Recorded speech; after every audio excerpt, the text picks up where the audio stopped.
You think the odd section is easy, right? They're just odd numbers.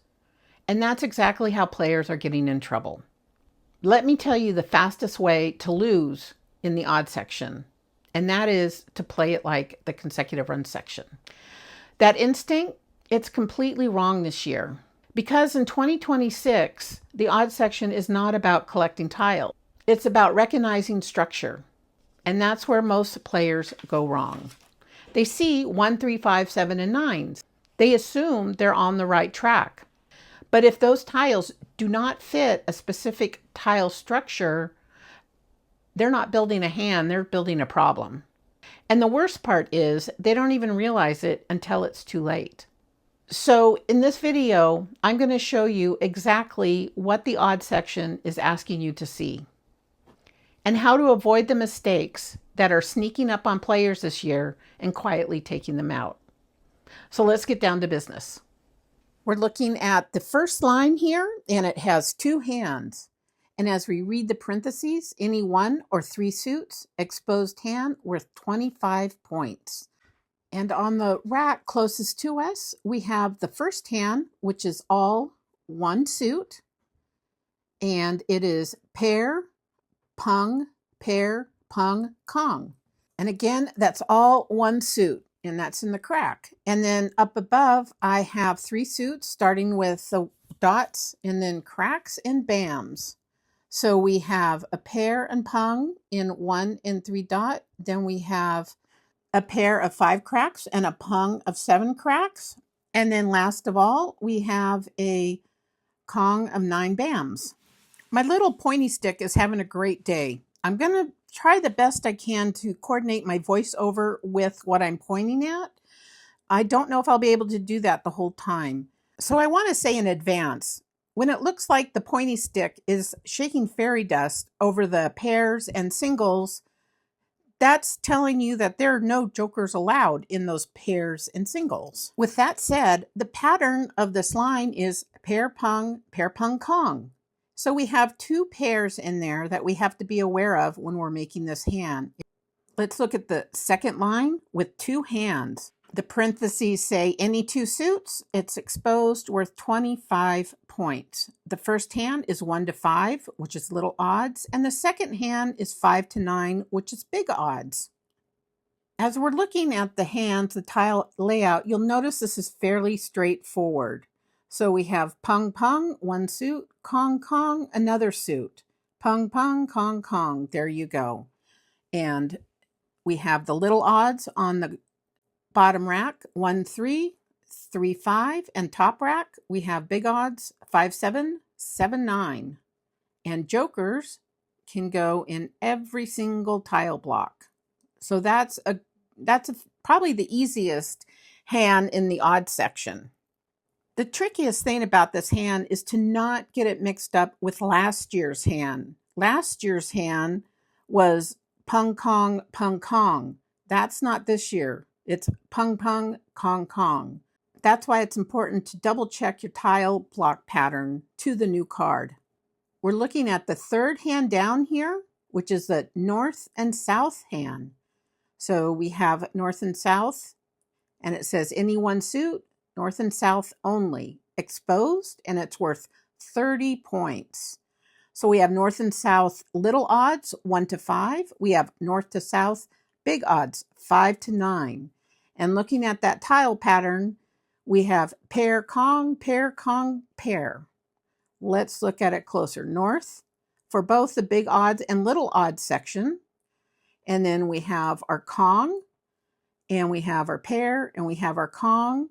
Of course, the pair of south on the end for both little odds and big odds. If you're going to do this hand, you have to be sure you have all 3 pairs. And I think that's why it's worth 30 points, because if you don't have the other tile for the pair, you cannot make this hand. And here we have pair, kong, pair. Jokers can only go into the kong, not into the pairs. And so this can be a tricky hand because you do have to make sure that you have the tiles there for all 3 pairs. We're looking at the 4th hand down here, and this is the floating pair hand. Let's look closely at the parentheses here. It says any 3 suits, pair any odd numbers, Kongs, matching the pairs, exposed, 25 points. So whatever the pair is you have in those singles tiles, that is what your Kong has to be. The pair can be any one of those odd numbers, 1, 3, 5, 7, or 9. I put the 3s as the pair here. So we have those single tiles, they're all considered singles. I had the 3 BAM as a pair, which means my Kongs. Those both have to be 3s in the other suits. And so we have our single tiles, and then we have Kong, and that's where our jokers fit into. We cannot have a joker in that first block of tiles. And I'm just mixing it up here. I believe I'm going to be putting 4 jokers in. So you can have 4 jokers actually in both of those Kongs.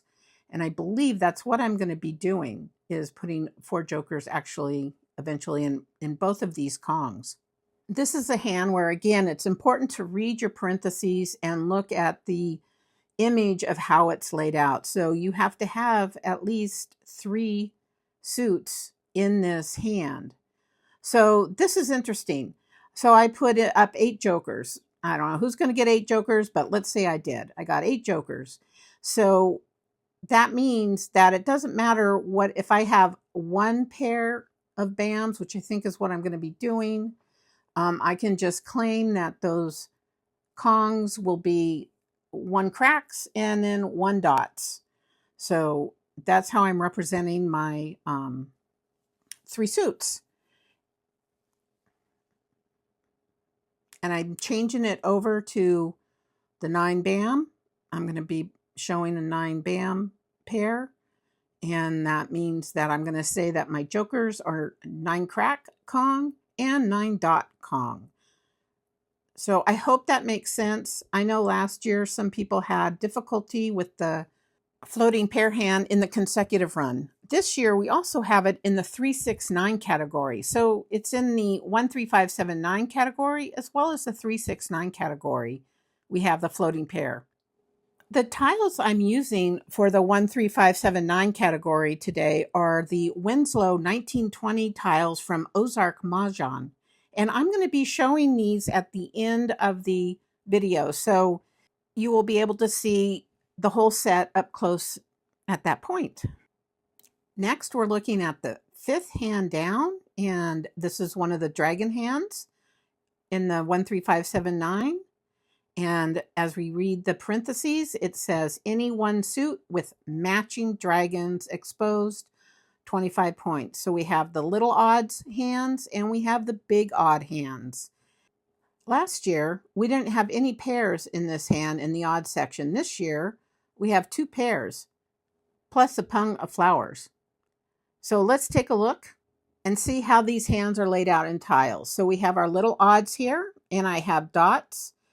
And so we have the big odds on the upper rack, which I chose cracks.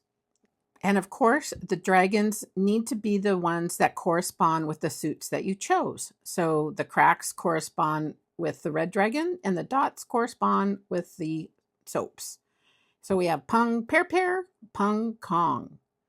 Jokers go in the pung and the Kong. So we have 3 tile blocks there that jokers can go in. They can't go into the pairs, of course. So again, this hand is a little more difficult than last year's dragon hand because you have to get those pairs and the flowers, which are in great demand this year. The next line after this is line 6. And again, we have little odds and big odds in this line. So any 3 suits in both of those hands and it's exposed, worth 25 points. The suits have to be in the combination as shown in the images here. So let's look at this. We have the bottom rack, which are the little odds. My pairs are BAMs, my pungs are dots, and my Kong is a crack.